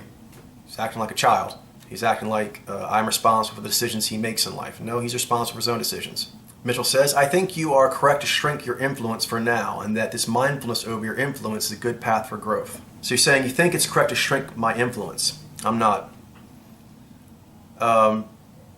This is splicing things a bit, but it's very important splicing, and I did do this in the filming, so it's relevant because I made this point. If you say shrink your influence, you did not give any caveat there. You gave no qualifier. I'm not shrinking my influence at all. I'm increasing my influence. My influence is going to be over the entire future of the human species based on how the future humans interpret what I've done. I'm going for the future humans, the real investors who my influence over counts. So I'm not lessening influence. I'm taking my desire to try to influence modern humans off the table because it's not a good return on investment. And it's actually inhibiting true influence, future humans, and what they're going to do with this work. So I am gaining influence by dropping my attempt to influence you all for the better. Next, and this mindfulness over influence is a good path for growth. What do you mean by that? First of all, if you mean by me growing, yeah, I'm going to grow. But again, I'm not growing by removing my influence. I'm shifting the focus of my influence. And that is going to cause me to grow a lot. Maybe you mean it all around for everyone involved, in which case, no fucking way. Me removing my influence means that most of you fuckers are probably going to backslide more than you already had. Apparently without my influence, people are questioning whether they see it or not. Without my influence, we have people saying, oh yeah, the four humors from ancient times that sounds like a made-up thing is now a real thing, like a real Matrix thing you can see with the naked eye. La la la, and just wander on like that isn't like a hugely important deal. No, that's what happens very quickly when my influence is removed. If what I've seen on this Facebook since I've left is an idea of what you're all going to be like without my influence, no, your growth is not going to increase. All those weaknesses that the data did not give you a chance to use, and my forcing you to focus on the data and how important it is and how those other things are lesser, oh, that's all just going to go to backslide city. All of you are just so desperate to do that. You're just happy. You're just happy to allow your butthurt to go, happy to allow the weight of this responsibility to go. You're just happy to let it go. All of you to some extent, even you, Mitchell, when you're the best of them, it's a relief to actually have the focus on the data not be so big. The focus on my tracking ability and how much it is greater than yours and your need for it can be less of a big deal. That's just going to fuck you up. If you think that, you're just going to be weaker, and so now your chances of getting stronger are lessened because I'm pulling away. That's one of the reasons I didn't want to pull away. I felt guilty. for a while, with you guys progressing in your Mojo reading at the slow pace that you have been after those initial gains, I'm like, ugh, this is uncomfortable, this is weight I have to carry, but I felt if I left, that would be irresponsible. So now with you all wanting to ditch me, I'm like, good, because that was heavy. That was very, very heavy, and it was guilt of I don't want to leave you all behind. Because I can see what you'll do. Even you, Mitchell, fucking around with the Big Five. I know you think it's silly, but the fact that you're indulging in that, when Gabe is saying, oh, all you coach is full of shit, blah, blah, blah. Well, actually, he may be right about the 4 body types and the Greek humors. You think that that dissonance is on the board and we should be looking at Big Five at all? How are you not saying that's a distraction? That's going to take us nowhere. This is making us happy. This is just mental masturbation to make us feel better. It's a pleasant blinders to have so we don't have to look at what we need to be looking at. So, my influence being removed from you, you're all backsliding. I'm shrinking my contact with modern humans and my influence on individuals' lives. I don't want it. I want influence over what the species is going to do. So, yeah, my influence is going to go up a species manifold. Woo! You say this can be an enormous force for good, and it will. But the expectations on you will be high, acknowledged, and actually, it isn't the highness of the expectations, it is the highness of the expectations compared with the abilities of others to understand what's going on. So the expectations and the scrutiny of future humans is going to be much stronger than modern humans. I'm going to have to really bring my A game in order to impress them and put them on the right path. But they're going to have more abilities to work with. They're going to have more ability to see if I'm right or wrong. And so that's a more fair arrangement. I don't mind the higher risk if the reward is higher and the way that my performance is graded is going to be much more elevated and fair. For me, I prefer that. I would prefer it to be higher stakes, harder scrutiny, but by more intelligent, more fair-minded people. Mitchell says, 2 key lessons for the tough times ahead we will all face. Limit the amount of blame you project on others and take responsibility. Can you imagine how shining the world would be if people had attitudes like this? Yeah, that'd be great. But there does still need to be a proper accounting. So, not blaming at all, that's utopia. Blaming people too much, blaming them for things they can't change, blaming people for things you could do for yourself, blaming stuff when it just wastes time, even if it's true, but it takes time away from more important things you should be focusing on. I agree with you definitely in all those. But I disagree with the premise of limit the amount of blame you project on others as a general premise. Because what if someone messes up and they do so in a significant way and you have to critique them? And as part of critiquing them, there's no way to critique it without touching on both the technical errors they're making and then perhaps also errors of character. It's like relevant to the critique. So if you believe in critique and the need for critique, then you believe in the need for proper blame. Now, as far as all of us, I'm actually not blaming you all for the abilities you have. I'm not blaming myself for my inability to share with you as much as I wanted to, or I feel that you need to have. So I'm done with that. It's weight on me that I don't like to have. I don't like. That's one of the things I love, my forgetfulness. I just forget a lot of stuff. I don't feel like blaming people, but I don't feel like carrying anyone either. So I've simply said the situation as I see it in all these vlogs. People can take what they want from that, and I have no ill will. And I no longer blame you for your limited states. I accept that as just that's part of the situation. It just is. It is what it is. No blame. Mitchell says, beware arrogance. I try to be. The perspective of yours that I am most skeptical of is the importance you ascribe to your conceptualizations. And that's because you can't read well enough, because then my conceptualizations would make more sense to you and how firm I feel about them. Mitchell says, I'm not going to tell you that you're wrong about Mojo because I think you're a better reader of that something than I am.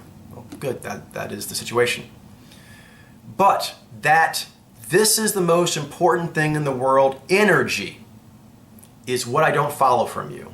All right, let me put it to you this way, and maybe you can get it, maybe you won't. All right, so here's what we have. We have something being discovered. And then on one side, there is excessive hyperbole.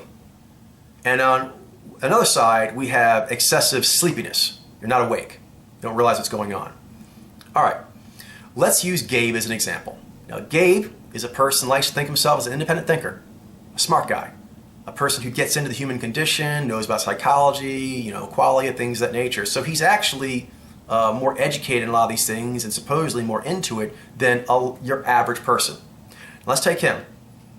Out of his own mouth, he's saying that he believes there are 4 body types that repeat and relate in some way to the 4 Greek humors, and that I pointed this out. Okay, because you're objecting, your words, the energy. Okay, the way I take that is that vein. Do you not realize, Mitchell, that by the description that Gabe gave himself, that is minimum, one of the top 100 discoveries ever. Minimum. I'd say easily make a case for top 20, top 10. I believe you understand it well enough. It's the top one. But you said energy. So it is, by Gabe's wording, one of the greatest discoveries ever. It sounds like, it's so amazing, it sounds like science fiction. Now, you're saying I am too far that way. So, this is my opinion. What Gabe said puts it minimum at top 100 discoveries ever. And I'm saying it's the number 1. So, I am engaging in hyperbole. I am overselling it in your estimation. And my insistence on saying it is a problem. Some sort of energetic, wrongness in trajectory. How off am I in energy and trajectory in saying that it is the number 1 discovery when it is definitely, by Gabe's description, in the top 100? Now compare that to Gabe's reaction. His own words say it's in the top 100. You'd have to give it that based on what he said. And he just walked by like it's not even a thing. He just said, we live in a science fiction novel for real. La la la. From that point, is it's number 1 compared to it might be number 99 or 50 or whatever. Is that more out of line? Or is it more out of line to be still fucking asleep? It's way more out of line of spirit to have that kind of realization that Gabe did and then not take the next step. So he's far more out of line than me. That's the first. Now, I know that. I know that about him. I know that about you. I know about all you humans. You are going to consistently try and get out from under the implications. You're going to have to be told no. Does it make you feel better, Mitchell, if I say it's one of the top 5, top 20? If I just leave it vague, it's one of the tops, period. Why is that such a big deal? Why aren't you more freaked out that people aren't freaked out with what they can see that should be freaking them out?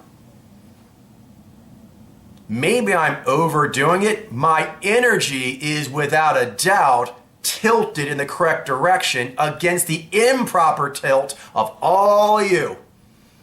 All of you want to bail. You want to actually say, even yourself, I wouldn't be surprised if it turned out to be deeply significant. It's already been proven to be deeply significant. And you're saying you think it will get proven. You're behind. You're asleep. I may have not given the exact number. Maybe it's the 3rd most important, not the 1st. I think it is the 1st. But you're getting me on that when you are committing the crime, as is Gabe, as is all of you. Ben, I can see it everywhere, but I don't know if that means anything.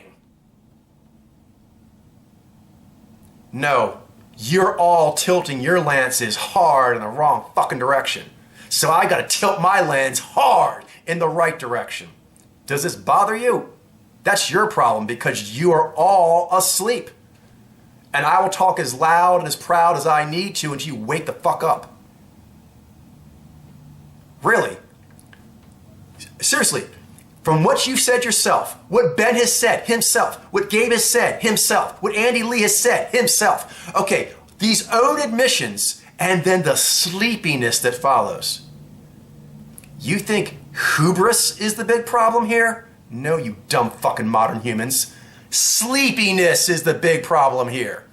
You wake the fuck up and you say it's not likely going to be proven to be deeply significant. It is. Ben doesn't say it means nothing, maybe. You say it definitely means something. I just don't know what it is. You don't say, oh, there are 4 Greek humors you can visually see with a naked eye through body types, and go, la, la, la, back to bashing on Koch and calling it a fucking, placebo effect. You're asleep. You are all asleep. You come complain about the clarion call I'm making when you wake the fuck up. Maybe I'll consider that. Until then, you're ridiculous. And I love you, man. But that's ridiculous not to tell you so. You're telling me go to sleep.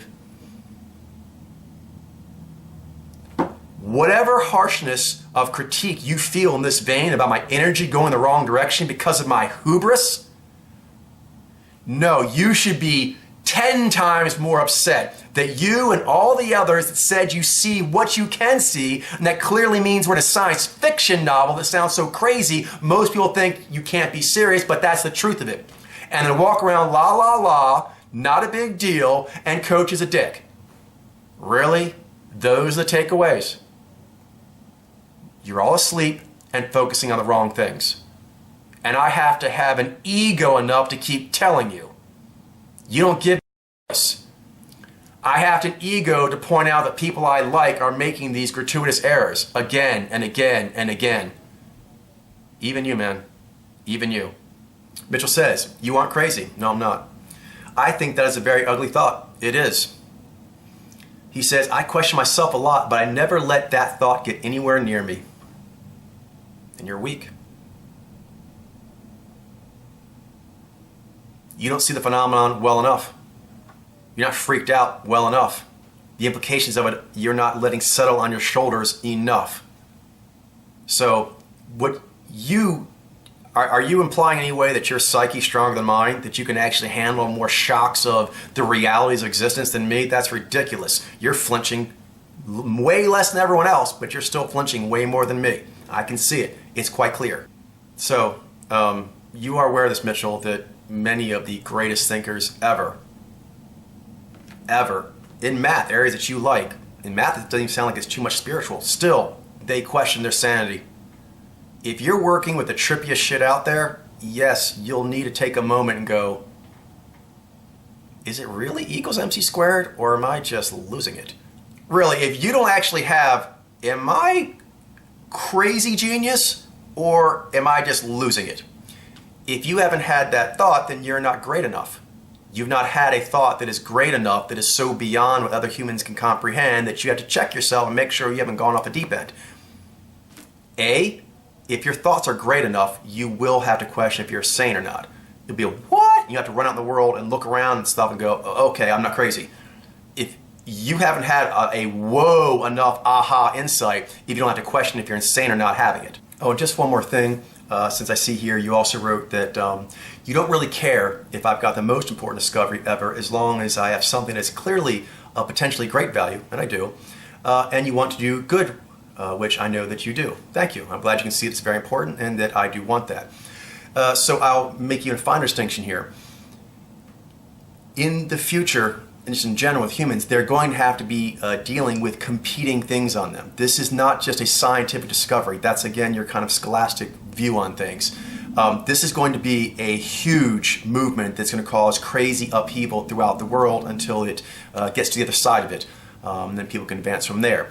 But they're going to be hearing things like, I don't know if you know this, like there's quite a few people, maybe over 1 billion of them, that believe the greatest discovery in the history of humans is the revealed word of Allah through its prophet Muhammad. When they actually see the science of Mojo, they might go for that. But the aspects of Mojo that clearly relate to the soul, they're going to have this other provider of soul knowledge saying, that's nice, but it's just a scientific discovery, and it's just one of the big ones. It's the biggest, and it's bigger than science, and it's bigger than what you're doing. It's bigger than all of them. That bigness is important. The struggle is not just going to be, can we see it or not? It's going to be struggling how important it is. You saw what the other people were talking about. They're struggling against that. Otherwise, for example, if it's not the most important discovery, then why isn't it less important than being a Christian or a Buddhist? Because you could say that the Buddhist way of teaching you to meditate into, an elevated, Buddhist state, that is the most important discovery. You can make that argument. In fact, it's rather implied. Most spiritual models, religions now, that is built in. They imply that the insight that this gives in relation to soul, human condition, Tao, whatever, is the most important insight that has ever been given to humans. I have to fight that. The fact that you don't know that that's going to be a fight that will have to be had, you're a fool if you think that. And if you think that in doing so, it is wrong for me to announce out of the gate, no, I do not recognize anyone else's authority as having a superior view of the human condition than what this shows. Future humans are working off it, sure, but every human who came prior to this, who said they knew about the human condition, you need to listen to less, because their discovery was less, their understanding was less. Yes, Mitchell, this primacy is important. When it comes to scientists batting around, who's the greatest, who knows, blah, blah, blah, that's fine, but that's academics. That's not the entire world. That's not people congregating together. That's not arguments on the street corner in bars. No, they're going to say, what do you got? They got a mega genius who made the greatest discovery ever in the history of humans. Well, we have this and this. Well, you have things that don't compare. And so your authority is less. People are under a spell of improper authority. And I'm doing what needs to be done to slay that demon that has them possessed. It is the most important discovery if what I see is true. It is. So one, I have to say it because I'm being authentic and I'm keeping my intellectual integrity. It's a burden on me, right? So the burden of proof, that's higher. It'd be easier for me to say it's just real important. No, it's drop everything else you're doing and adhere to this, what we can see of it, because everything else is under it. Take soccer. How important is it that we know other things to get them there? Important. What's the most important? As far as I can see, it's Mojo. Should I not say that the most important thing, as far as the species mind seems to care, is which Mojos do which things and which combinations, which careers and relationships? Yes, it is. There's no other influence that thinks that. Ben did. Ben attempted to tell me that in soccer, whether they had alcohol or crime or single-family homes or they did soccer a lot as a child or not, and I told him that's ridiculous because lots of people get that and they don't become soccer players. And there are soccer players that are known as the greatest in the world. George Best. George Best did not train that hard compared to a lot of the people. He was a fucking god. Okay, so no, that's the most important. The most important thing, take this discovery out, influencer. That is clearly the most important influencer at a macro species-wide level, and Ben resisted this strongly, and he sounded like he got those ideas from other people, so other people are also resisting the supreme mathematical demographic importance of Mojo. So right there, I'm seeing a resistance to that. Well, it's a nice influencer, but there's these other ones, and they all swirl together to give us soccer demographics. No, they fucking don't. They all swirl under the ZVI and JIV being designed by nature to do that. They all swirl up under that umbrella. It's the umbrella they all fall under. It's the most important umbrella. If you try to understand what's going on with soccer players throughout the world and you not put that as the first, your math is wrong. So, it's true just in general, it'll be needed to battle other people who actually have ideologies where they think some other thing is the greatest thing ever in humans, and they'll think, oh, that's just science and a science thing. No, it is the top science thing because it's the top spirit thing and the top art thing. It tops everything, and that has to be addressed. And then mathematically, if you try to actually factor in, like right now, your fifth gear. If your fifth gear is trying to understand the phenomenon and you're clearly not as good as I am, you admit it yourself, let me help you out. That's a ceiling. That's a mental barrier that you are putting on yourself, and you're balking at that. You're balking at the primacy of something that has primacy. You do math. How far are you going to get in a math problem that has a bunch of steps, and you said yourself, the human condition, it's got so much complexity, it's almost infinite. Yeah, so you'll have to make sure your first steps are the right ones. It's real. It's the most important discovery. You can see that if you see it's real enough. All I'm seeing is people balking at it, trying to do math that's wrong. Even yourself, you want to do upper level math without seeing this well enough. You're balking at the primacy of mojo tracking in figuring out mojo theory. You want to do mojo theory, art and science theory, human condition theory, and not give the primacy needed to that. This resistance to primacy that is primacy, I'm seeing it all over the place. In spiritual and scientific, all of you all, college campuses, people resist that. Luckily, certain fields like STEM, they still have things like Operation 1. Does Operation 1 have to be Operation 1? Yes, for that program. You have to start there, otherwise it all falls apart. Or you can get it, but it won't work out as well as it should in the end because you didn't start with the proper dead reckoning.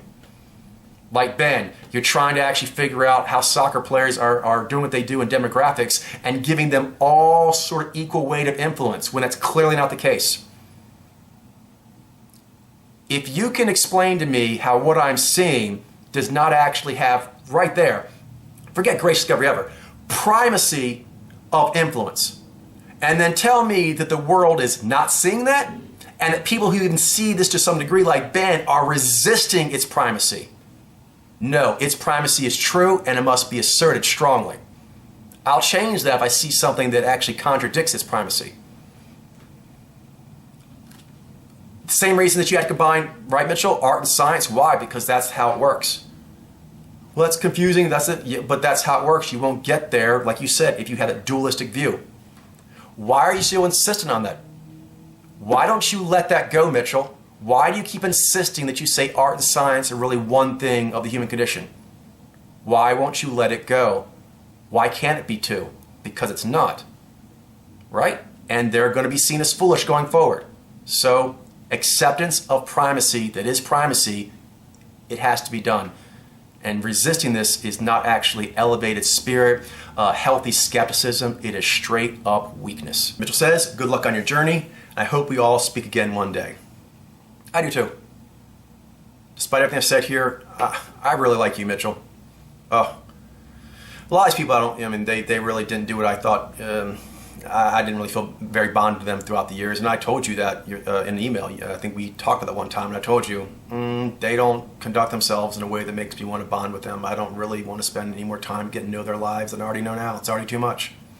It's already too much weight with little payback. But with you, I think very highly of you. In fact, it is because I think so highly of you, I've taken the time I have in order to express my differences of opinion with you. Because I think you're worthwhile to exert that effort for. I'm not going to be doing that going forward. I don't have the time for this. But we were close. Perhaps we'll be close again in the future, and I want to be as responsible of this as I can. This is me being responsible. But perhaps it seems even more full of hubris to you. No, I really feel I am seeing higher now, cleaner now. I have more detachment and distance. I can speak to you more plainly. And perhaps that will be a benefit going forward. Because you've spoken plainly to me, and now I'm speaking plainly to you. And like I said, other vlogs, we both said our pieces now, and it is what it is. Well, and I guess I'm kind of doing the same thing I do with Ben. I think this video is, geez, this has gone on way too long. I hope I haven't gone too long, but I want to do a good job, and I miss talking with you. I do. I miss talking with you. But that's just sort of something I don't have to deal with going forward. I may never speak to any of you again. And then if we do speak in the future, there's going to have to be more of me getting you all to focus on lens work and less indulgence in things that are outside lens work when proper lens work hasn't been done first. I did way too much of that, although I know we had so many enjoyable conversations doing that. It's very fun, but I need to do work now. Work's got to come before fun, and now with where I am, I'm going to be in a state of work and fun being one, although that means I'm going to have to separate myself more than I'm comfortable with. Yeah, I'm still doing it. I guess this is goodbye, Mitchell, for now. Hopefully we see each other in the future. I think well of you. I hope you think well of me to some extent. And, I don't really know what to say. I guess, say back to you. Good luck on your journey. And, this is rough. I can't even say I hope to speak to you again someday. My spirits, that's why I'm still here right now on camera. I keep wanting to say that to end this out. My spirit, I can't say that. I hope to actually speak with you again someday when you are in a better, higher place, when you're further along. I do look, that would be nice, but I can't actually just say it would be nice, because then I'm going to still have that attachment still lingering, like, I wonder when I might see Mitchell again and so forth, and I just have to let that go. And then whatever Mitchell comes back into my life in the future is what it is, and then I'll converse or not converse with that Mitchell when that Mitchell gets here. All right. Good luck. Good wishes.